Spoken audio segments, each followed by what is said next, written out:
ngayon ay sinabi ko sana sa inyo, sapagkat ako'y paroroon upang ipaganda ko kayo ng dakong kalalagyan. At kung ako'y pumaroon, kayo ipaganda ng kalalagyan, muling paririto ako. Kayo'y tatanggapin ko sa aking sarili, upang kung saan ako naroon, kayo naman ay dumuon.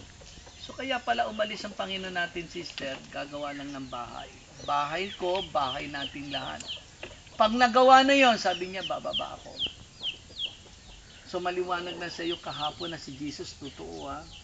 So totoo, babalik siya. Ngayon, ito po yung kauna-unahan sinabi sa Biblia, muling babalik ako. Ang tagal na siya umakyat eh. Alam mo kailan siya umakyat?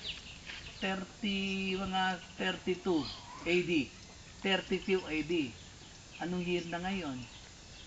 2012 AD, layo na, no? 32, biro mo, 32, tapos 2012 na tayo ngayon. Ngayon, malibang kay Jesus, sino pa ang nagsasabi na babalik siya? Sino pa? Sino pa ang nagpapatibay? Ito po yung pangalawa. Sa Gawa, chapter 1, Gawa, chapter 1, 9, mga alagad. Alam mo yung dalawang anghel na yon? Nang pinanganak si Jesus, hindi na nakaakyat yung dalawang anghel sa langit kasi talagang binabantayan yung bata hanggang lumaki. Kasi gustong patayin ni Herodes eh. Ayan.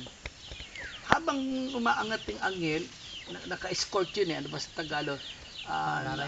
Nag-aalalay, paakyat na sila. Alam mo, parang nabagbag ang puso ng mga anghel. Tinitignan yung mga alagad sa lupa.